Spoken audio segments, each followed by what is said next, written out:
The roar of the crowd hit me like a fist to the chest, a pulsing wave of screams and bass that shook the sticky floor of the open-air venue. I stood near the edge of the pit, clutching a warm beer, watching my girlfriend, Lila, weave through the sea of bodies toward her best friend, Marcus. Her laughter cut through the music, sharp and bright, as she grabbed his arm, her eyes glinting under the neon stage lights. Then, in one fluid motion, she climbed onto his shoulders, her hands gripping his dark curls for balance. The crowd cheered a wild, approving howl, as she threw her head back and shouted, "You're taller, way better than my boyfriend." Her words sliced through the noise, landing like a blade in my gut. I froze, the world tilting, the beer slipping from my hand to splatter on the concrete. Nobody noticed. The crowd kept roaring. I turned and walked away, my heart a hollow drumbeat, leaving Lila swaying on Marcus's shoulders, oblivious to the wreckage she'd just caused. The night air outside was thick with summer humidity, the kind that clings to your skin like regret. I leaned against a lamppost, the metal cool against my back, and tried to breathe. My mind replayed her words, each syllable a fresh cut. Way better than my boyfriend. Was it a joke? A drunken slip? Lila was impulsive, sure, always chasing the next thrill, but this felt different. Careless, cruel. I'd seen the way Marcus looked at her sometimes, his gaze lingering a beat too long, but I told myself it was nothing. Just friendship. Just history. They'd known each other since high school, shared secrets I'd never been privy to. I'd rationalized it, buried the unease, because loving Lila meant trusting her. But now, standing alone in the dark, that trust felt like a house of cards in a windstorm. My phone buzzed in my pocket. A text from Lila. "Where'd you go? Miss you." The words mocked me, her casual tone a stark contrast to the ache in my chest. I didn't reply. Instead, I walked to my car, the gravel crunching under my boots, each step heavy with the weight of doubt. Had I overreacted? Maybe she didn't mean it. Maybe the crowd's energy, the alcohol, the music, it all just swept her away. But the image of her on his shoulders, her laughter, his hands steadying her thighs, it burned behind my eyes. I drove home in silence, the radio off, the hum of the engine filling the void where answers should have been. At home, I sat on the couch, staring at the wall where Lila's painting hung, a chaotic swirl of blues and reds she'd made during one of her late-night creative binges. It was beautiful, reckless, just like her. My mind churned, piecing together moments I'd ignored. The late-night texts she'd dismiss as just Marcus being Marcus. The way she'd light up when he walked into a room, her smile brighter than it ever was for me. The time she canceled our weekend trip because Marcus needed her, after some vague crisis. I told myself it was loyalty, not love. But doubt gnawed at me now, relentless, like a dog with a bone. I didn't sleep.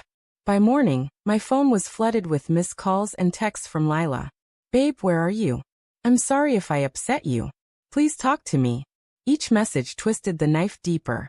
I wanted to believe her, to cling to the version of us where she was still mine, but the memory of her words, "way better," kept me anchored in betrayal.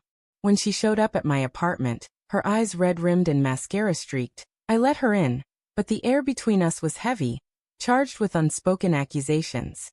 "I didn't mean it," she said, her voice breaking as she stood in the doorway, clutching her denim jacket. "It was just a stupid joke. I was drunk, the crowd was hyped, and I got carried away. You know me." "Do I?" My voice was low, steady, but it trembled with the effort to hold back the storm inside. Because the Lila I know wouldn't humiliate me in front of hundreds of people, wouldn't climb all over her best friend and say he's better. Her face crumpled, and she stepped closer, reaching for my hand. I pulled away, the motion instinctive, and she flinched like I'd struck her. "It wasn't like that," she whispered. "Marcus is just, he's my friend. You're my everything." "Then why say it?" I snapped, the anger spilling out now raw and jagged. "Why him, Lila? Why is it always him?" She opened her mouth, then closed it, her eyes darting away. That hesitation, it was louder than any confession. My stomach dropped, the room spinning as fragments of suspicion clicked into place. "What aren't you telling me?" I asked, my voice barely above a whisper. She sank onto the couch, her hands twisting in her lap. "It was one time," she said finally, her voice so soft I almost missed it. Months ago. Before we got serious. Marcus and we kissed. It was a mistake, and we swore it'd never happen again. I didn't want to hurt you. The world went quiet, the kind of quiet that deafens you, where every sound, her shallow breaths, the hum of the fridge, feels like an intrusion. A kiss. Just a kiss, she said. But it wasn't just a kiss. It was a crack in the foundation of everything I'd believed about us. Why didn't you tell me? I asked, my voice breaking. I was scared, she admitted, tears spilling down her cheeks. Scared you'd leave. Scared I'd lose you. I love you, Ethan. I swear I do. I wanted to scream, to throw something, to erase the image of her lips on his. But more than that, I wanted to believe her. I wanted to rewind to yesterday, to before the concert, when love felt certain. But the truth was out now, sharp and irreversible, and it changed everything. You already lost me, I said, the words tasting like ash.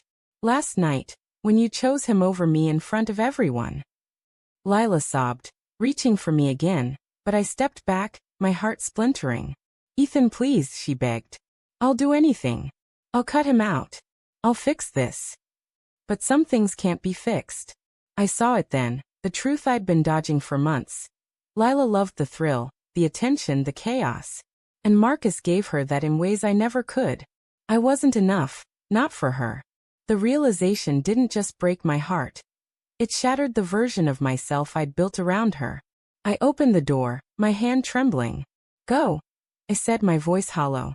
She stood, her sobs quieting into a defeated silence, and walked out. The door clicked shut, and I was alone, the painting on the wall now just colors, not hers anymore. But the real twist came later, when I checked my phone and saw Marcus's text, sent at 3 a.m. I'm sorry, man. I love her too. And just like that, the betrayal doubled. A second blade I hadn't seen coming. Lila hadn't just lost me that night. She'd lost both of us, tangled in her own web of reckless choices, leaving two broken hearts in her wake.